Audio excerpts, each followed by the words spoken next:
अरे छोड़ो छोड़ो छोड़ो। अरे कहता बाबा जी है 3 दिन पहले हिरन पकड़ के लाए, उसको छुड़वा दिया। अब तुम्हारा शिकार मिल गया तो उसको भी छोड़ने को बोलते, क्यों छोड़ दे, भाग जाएगा, पकड़ में नहीं आएगा। महात्मा रोने लगे, बोले अब ये पकड़ में आ गया है तो अब भाग कर जाने वाला नहीं है, ये मृग नहीं, ये तो साक्षात परमात्मा श्री कृष्ण है। इन्हीं के लिए घर द्वार छोड़ा, हरिनाम का आश्रय लिया, जंगल में निवास किया। बेटा तुम धन्य हो, हमारे साधन से तो प्रभु हमें नहीं मिले, लेकिन तुम्हारी कृपा से हमको मिल गए। किरात रोने लगा, भगवान हम किरात, हम क्या जाने परमात्मा कौन सी चीज है, केवल संत दर्शन की महिमा, संत के दर्शन की महिमा की आज हमें भगवंत की प्राप्ति हो। ऐसे जीवों को भी भगवान मिल जाते। किरात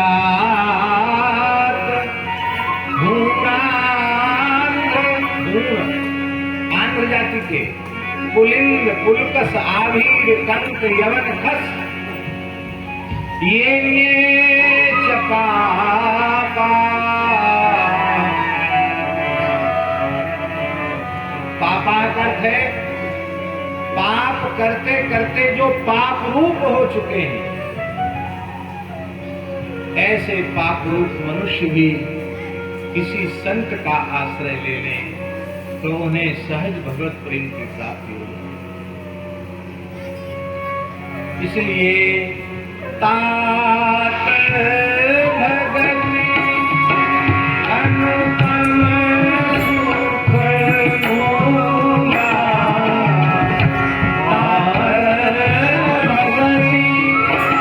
अनुपम सुख मोला, जो संग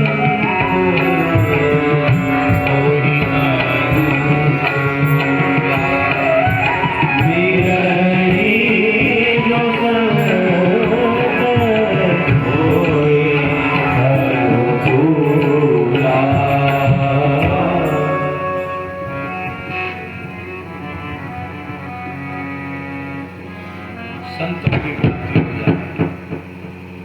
प्रेम की प्राप्ति का क्रम क्या है? देखो, बंधन है क्या? शरीर संसार की आसक्ति ही बंधन है। प्रसंग मजरम पाशमात्मन कवयो विदु स एव साधुष्पुतो मोक्षद्वार। आसक्ति ऐसा जीवात्मा का बंधन है, कभी पुराना नहीं होता। वही आसक्ति भगवान के प्राण प्यारे भक्त के चरणों में हो जाए, संत के चरणों में हो जाए तो मोक्ष का द्वार खुल जाए। क्या होता है संत संग से? सताम प्रसन्नाम मम वीर्य संविदो भवन्ति हृतकर्ण रसायना कथा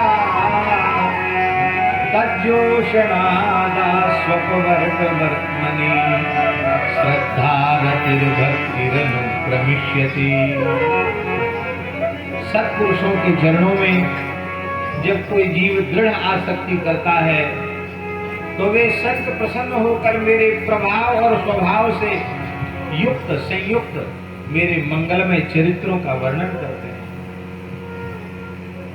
उन मेरे चरित्रों का, मेरे और मेरे प्राण प्यारे भक्तों के चरित्रों का जब कोई प्रेम पूर्वक श्रवण करता है, तज्जोषणात्, जोशनाथ बने जुसी प्रीति से बने हो, प्रेम पूर्वक जब श्रवण करता है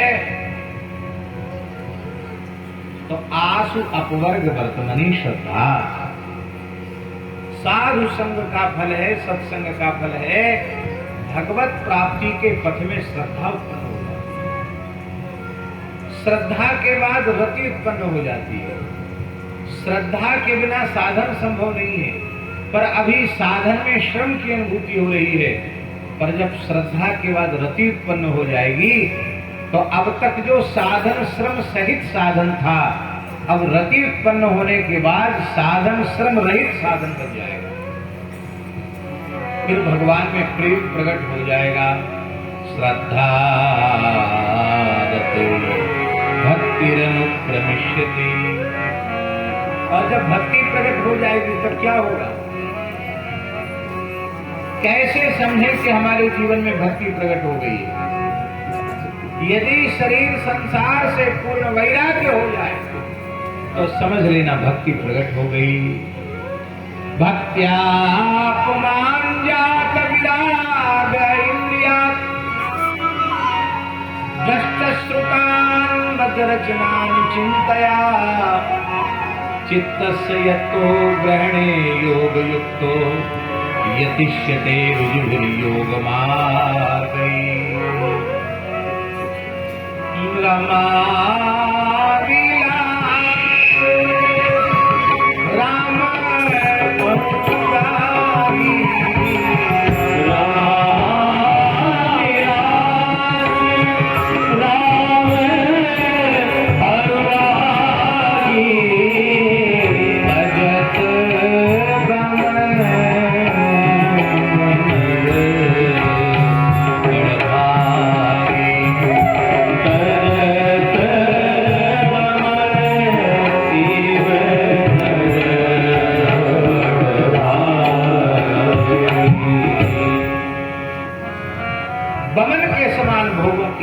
उल्टी कर देता है। मल के समान त्याग की अपेक्षा वमन के समान त्याग ज्यादा श्रेष्ठ है। मल के त्याग करने के बाद उसको देखकर उतनी अधिक घृणा नहीं होती जितनी अधिक घृणा वमन को देखकर। वमन के समान संसार का त्याग कर देते, भोगों का त्याग कर देते।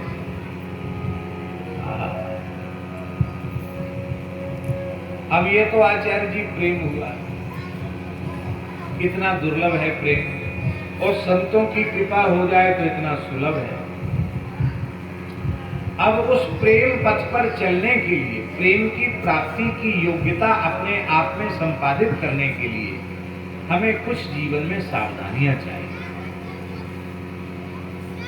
उनको हम कह करके बात पूरी कर लेते हैं। उनमें सबसे पहली सावधानी है आहार शुद्धि। हमारे वेद भगवान का सिद्धांत है आहार शुद्धौ सत्व शुद्धि।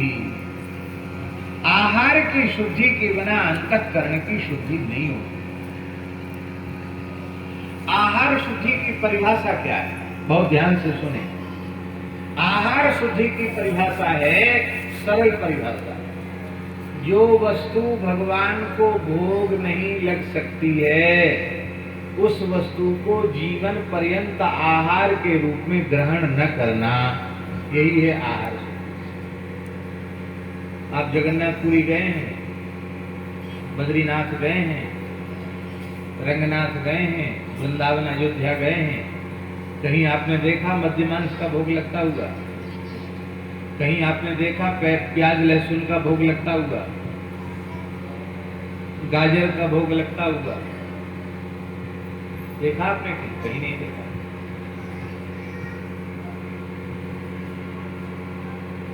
भांग, तमाकू, सुल्फा, गांजा, अफीम, चरस, चाय, कॉफी, इसका भोग लगते देखा किसी प्राचीन मंदिर में? अब आजकल तो एक सज्जन बता रहे थे कि विदेशों में जो मंदिर हैं उनमें लोग वैसे तो आते नहीं दर्शन करना, रविवार आते हैं, तो वहाँ टॉफियाँ चढ़ती हैं, बिस्कुट चढ़ते हैं, टोस्ट चढ़ते हैं, डबल रोटी वगैरह है ना, वो चढ़ाते हैं लोग। हमने देखा नहीं है, सुनी सुनाई बात बता रहे।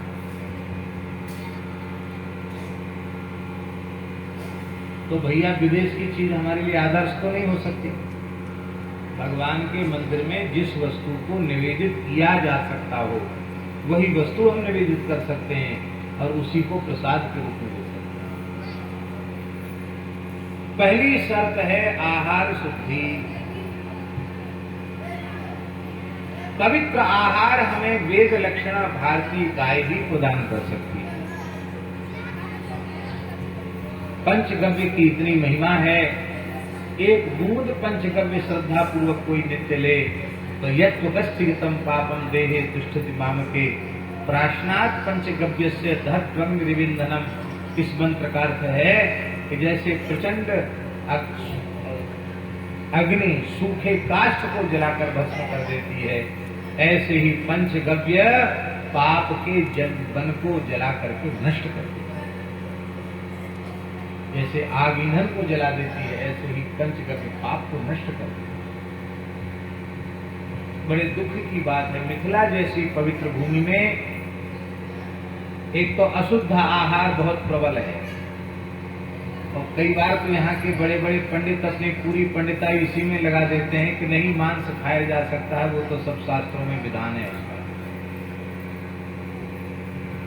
अब वो प्रकरण दूसरा हो जाएगा। नहीं तो महाराज पुराणों में इतने वचन आए हैं मांस के निषेध के, अशुद्ध आहार के निषेध के, जिसकी गणना हम नहीं कर सकते। आप लोग कहेंगे कि मांस आदि के समर्थक वचन भी तो शास्त्रों में आए हैं। देखिए, हम बड़ी विनम्रता पूर्वक आपसे कह रहे हैं कि मुगल काल में, जैन बौद्ध के काल में, मुगलों के काल में हिंदुओं के धर्म शास्त्रों को दूषित करने का कुचक्र रचा गया। अंग्रेजी काल में भी हिंदुओं के धर्म ग्रंथों को दूषित किया गया, और हमारे धर्म शास्त्रों में, पुराणों में, इतिहास में, स्मृतियों में बहुत मिलावट की गई। अब हमें अपने विवेक का आदर करना चाहिए। निषेध परक वाक्य कितने हैं और विधि परक वाक्य कितने हैं, और उनमें उसका तात्पर्य किसमें है, इन सब बातों को हमें अपने विवेक से समझना चाहिए। और हित अनहित पशु पक्षी जाना, मानुष तन गुण ज्ञान निधाना। महाभारत का श्लोक है बाबा। पितामह भीष्म कह रहे हैं मांस भक्षी का कभी मोक्ष नहीं होता। पितामह भीष्म कहते हैं मांस भक्षेते यस्मात् भक्ष्यस्ये तमप्यहम् एतन मांसस्य मांसत्व मनुबुध्यस्व भारत। हे युधिष्ठिर, मांस के मांसत्व को समझो। मांस, माम माने मुझे, स माने वह, मांसः मांस भक्षेते। जब कोई व्यक्ति मांस खाता है किसी प्राणी का, तो जिस प्राणी का मांस खाता है, चाहे मछली हो, कछुआ हो, मुर्गी हो, बकरा हो, भेड़ा हो, किसी भी प्राणी का मांस खाता है, तो जिस प्राणी का मांस खाता है वो प्राणी की आत्मा कहती है, अरे दुष्ट, तू निर्दयता पूर्वक मुझे मारकर खा रहा है, तो मैं भी तुझे छोड़ने वाला नहीं, मैं भी तुझे खाऊंगा। मांसाहारी की कभी सदगति नहीं। इसलिए हे युधिष्ठिर, जो मांस शब्द का अर्थ समझ लेगा वो जीवन में कभी मांस भक्षण नहीं करेगा। तो सबसे पहले भगवत प्रेम को जागृत करने के लिए आहार की शुद्धि, आहार की शुद्धि गाय की कृपा से होगी। देखो आपके घरों में भी गाय है, पर वो गाय नहीं है। शासनादिमत्वम गौर लक्षणम, वो गाय के जैसा एक पशु है शंकर जाति का। और गीता जी में कहा गया शंकरो नरकायैव कुलघ्नानां कुलस्य च, ये शंकरता तो नरक ले जाने वाला, इसलिए इसका शंकर प्रजाति के पशु का जर्सी का दूध, दही, घी छूने योग्य भी नहीं है। इसको स्पर्श हो जाए तो सचैल स्नान करना चाहिए, यज्ञों को भी परिवर्तन करना चाहिए, इतना अशुद्ध है। लेकिन लोग उसको खाए पिए चले जा रहे हैं। कहां से भगवत प्रेम प्रकट हो? दूसरी बात, पहला साधन क्या? आहार शुद्धि। आहार शुद्धि कैसे होगी? हम भारतीय देसी गाय अपने घर में रखेंगे, दूध, दही, पंचामृत, पंचगव्य से भगवत सेवा करेंगे, उसी को आहार के रूप में लेंगे, गो आधारित कृषि करेंगे, पवित्र अन्न खाएंगे, पवित्र गव्य पदार्थ का आहार करेंगे, तो हमारा अंतःकरण सहज ही पवित्र भावों से भर जाएगा।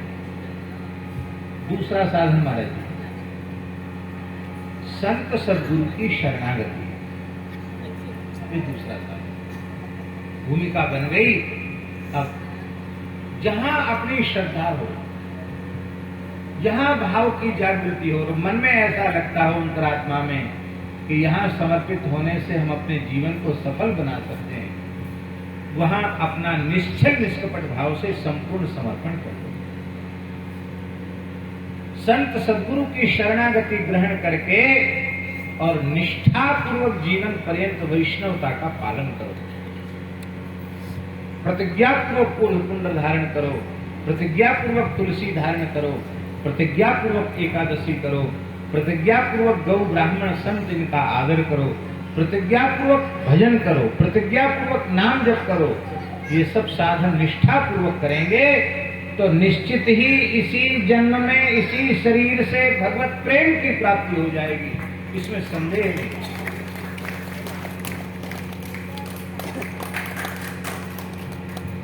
संत सद्गुरु का आश्रय लेकर वैष्णवता का पालन करते महाराज जी नारद पंचरात्र में लिखा है परमैकांती, भक्तों में भी एकांती और परमैकांती। परमैकांती माने अनन्य प्रेमी भक्त। तो परमैकांती का हेतु क्या है? तो नारद पंचरात्र में देवर्षि नारद जी कह रहे हैं तापम पुंड्रस्तथा नाम मंत्रो मालाच पंचमः अमीहि पंच संस्कारा परमैकांत हेतवा। ये परम प्रेम की प्राप्ति में निमित्त बन जाते हैं। कितनी महिमा है महाराज। और इसके बाद वैष्णवता तो संत सद्गुरु की कृपा से मिल गई, लेकिन जैसे नया नया पौधा होता है और उसको बाढ़ न लगाई जाए और उसमें रोज जल न सींचा जाए तो वो मर जाएगा, मुरझा जाएगा, नष्ट हो जाएगा। और रोज उसमें जल पड़ता रहे तो बाढ़ लगा के सुरक्षित हो जाए, तो थाला बना दिया जाए तो बड़ा हो जाएगा। इतना बड़ा हो जाएगा कि फिर बाढ़ की भी जरूरत नहीं है, फिर जल सींचने की भी आवश्यकता नहीं है। फिर तो बड़े बड़े हाथी भी झूमते रह जाएंगे और उस पेड़ को टस से मस नहीं कर पाएंगे। ऐसे ही जब जीव भगवत शरणागत होता है तो आरंभ के क्षण में उसकी भक्ति छोटे से पौधे की जैसी होती है। उसको नित्य सत्संग मिलना चाहिए, भगवत भागवत चरित्रों का नित्य श्रवण। ये साधन है, ऐसे साधन है कि इन साधनों का आश्रय लेने वाले के जीवन में अवश्य ही भगवत प्रेम प्रकट हो जाता है, इसमें संदेह नहीं है। एक और बात, प्रेम कभी पराये में नहीं होता, प्रेम सदा अपने में होता है। और सत्संग के द्वारा ही पता चलता है कि शरीर संसार पराये हैं और भगवान हमारे अपने हैं। जो कभी हमारे साथ न रहे वो पराया, और जो कभी हमारा साथ न छोड़े वो अपना। शरीर संसार कभी साथ रहते नहीं, पराये हैं। भगवान ने कभी साथ छोड़ा नहीं, भगवान हमारे अपने हैं। ये बात पता चलते ही भगवान में सहज प्रेम होता है। मान लो भगवान का स्मरण हम न करें, भगवान की सेवा न करें, भगवान के चरित्रों को हम न सुने, तो हम क्या करेंगे? फिर हमारे जीवन का प्रयोजन ही क्या होगा? ये सीता शरण जी ने विनय पत्रिका रख दी। अब हम तो सोचे क्या कहें, तो अभी हमने सोचा कि खोलते ही जो पद सामने आ जाएगा वो पद हम बोल देंगे। तो एक पद गा करके हम पूरा कर देते हैं। जब आपको भगवत प्रेम प्राप्त हो जाएगा तो आप कितना प्रेम भगवान से करते हैं ये तो आप जानिए, और आपसे भगवान प्रेम करने लग जाएंगे। कैसा प्रेम करने लग जाएंगे? ऐसी हरि करत दास करती, ऐसी हरि करत दास करती, ऐसी हरि करत दास करती, ऐसी हरि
बदला है दे रहे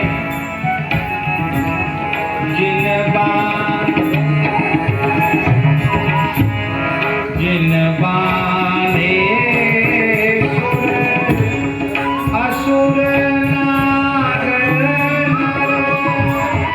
प्रबल कर की डोरी जिन बाने सुर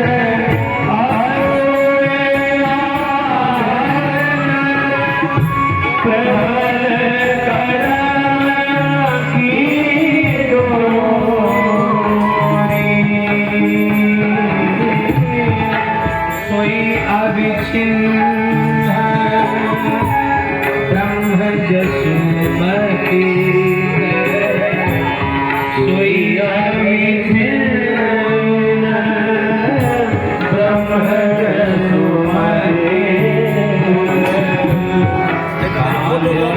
ब्रह्म जसुमती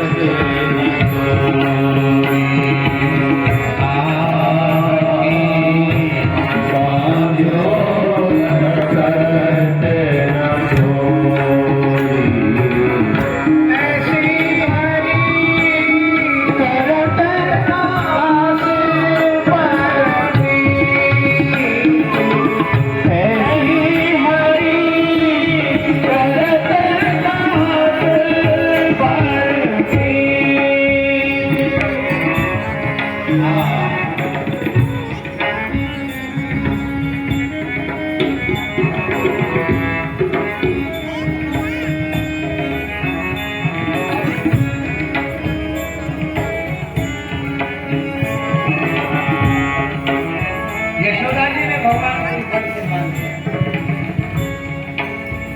और भगवान जो सबको बांधने वाले हैं वो यशोदा के प्रेम बंधन से मुक्त नहीं हो पा रहे हैं। जागी